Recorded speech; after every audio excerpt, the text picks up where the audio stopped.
Greetings to everybody, ladies and gentlemen. I am Beatrice Ahimbisibwe. I come from Mitoma district, which was carved out of Greater Bushenyi district. I'm here to give witness of those people in Uganda who are growing trees for global benefits. I'm a leader of the women group, which has even now included men. It's now a big group. We started in 2003 to grow these trees, and we grow indigenous trees on our pastoral pieces of land. These trees are trees for global benefits, which I've said that they are indigenous in particular, that include like ficus, croton, cordia, fagara, Veria, even fruit trees like avocados, others. We normally grow them in mixed wood lots. Some others are grown like boundaries, and others are grown with other crops like coffee, sugarcane, and other crops. These trees groups, I mean this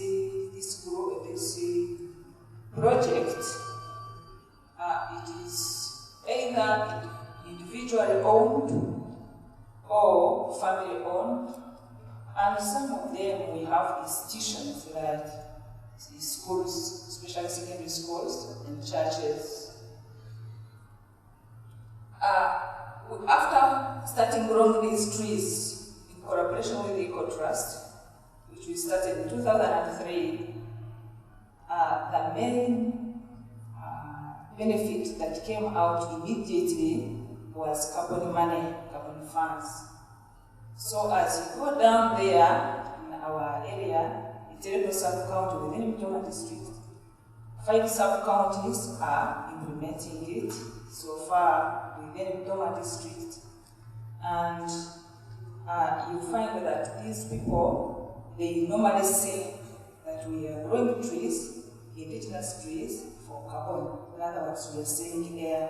Sometimes it becomes funny when you hear people saying that we save air, but it is true.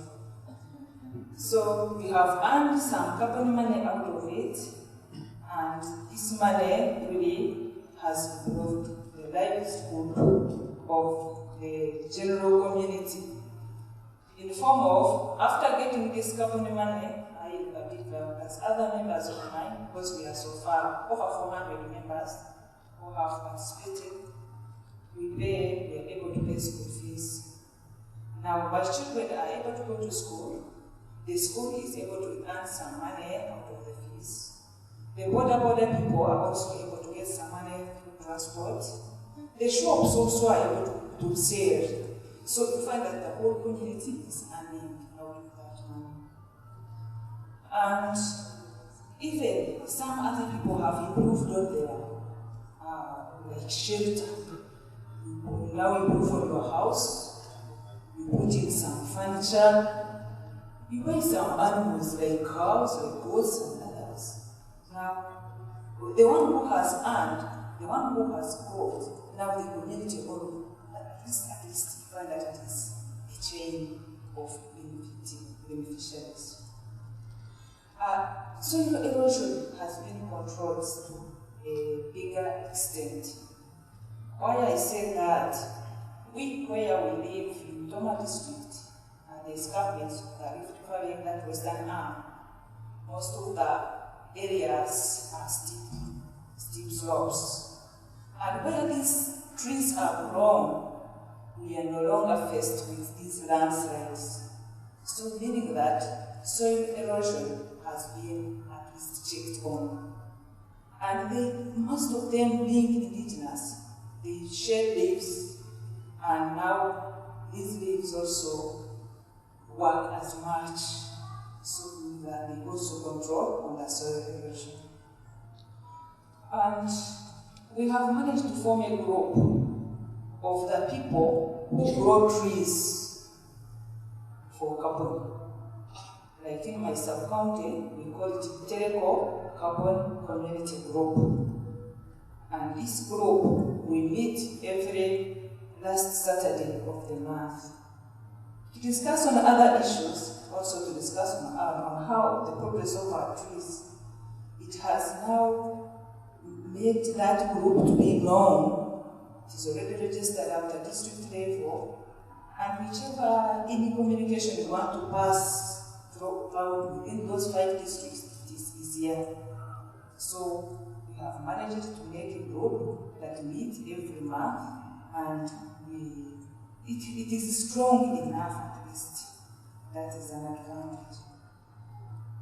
Some of the trees growing are medicinal.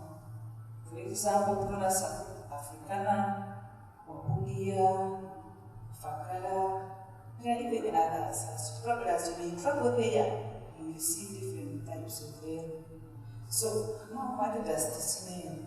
It means that the people who formerly went to the protected zones, for us we call Maramatambo National Park, that protected zone, the forest zone, Kalinju, we no longer go there for those things, even for firewood. For example, the trees which are now over 10 years, the branches, as you know, some just go down by themselves. So we no longer have that problem of firewood. We no longer encroach in the protected zones for those minor things. The firewood is nearby, some medicinal shrubs and herbs are nearby, so we no longer encroach. Even some of these other poachers who usually went to the protected zones for poles, for staking their bananas, they no longer go there because they have their own trees where they, as they are thinning, they get the poles to stake or to use for their own household. This village farm started in 2002, but as per now, more than 80% of the shareholders within that circle, Bitereko village farm, they are couple farmers. They are those people who grow trees for benefits. Then what does this mean? It has helped them also to save, because after opening an account, you can't just leave it dormant. After selling like a bunch of banana, you also save. And they feel also proud to own an account in a bank. For us, we call it a bank anyway, because it's what we say. It's here by us. So we are proud of having that bank within us, and proud of being there because of us starting this project. We did visitors from far and near. Some researchers from the universities, different universities, flew visitors. Remember, deep in the village where we come from, but people come through Kampala, through Masaka, through where up to Bitereko to see Beatrice, to see other members, how they grow indigenous trees on their what? On their farms. So there we also get exposed to them. I, for one, how could I be here? Okay, probably would, but to a bigger extent, I have been exposed because even I managed to travel to some other countries abroad, outside Uganda, which was a free anyway on my side. And I'm so happy on that. And other projects also have been able to start. For example, after putting up like ficus, we normally call it a storm, I don't know how you call it here. These other trees, when after putting it up, they also think of putting on other projects like passion fruits. So you go to a home, because the tree was grown, now passion fruits are there, moving on like somebody's nutrition. And even honey, some you go there, you find some people have got the beehives. Now you know what comes out of the beehive. Of course it is honey. You know what the importance of honey is on our health. So, and it is not now that it is just for these people who grow trees only, but it is for the whole community I can say. Loan access. Because we grow trees, it is easier to go to our village bank, which we are proud of, and get access to loans. Because I remember, they know me, I grow trees, I have my agreement, I don't need even a land title to present there, and I get a loan. So after getting loan, I also use that money to do any other thing that feel I will use it. So they are able to access to loans because they have grown trees for carbon. And we have also got a carbon community fund. This is the money which is controlled by ECOTRUST, but it is again given to our group later. And it is not only shared by the members who are growing trees only, no? It is shared by the whole people. For example, like in our group, we used this money to purchase furniture, which was distributed to some private schools.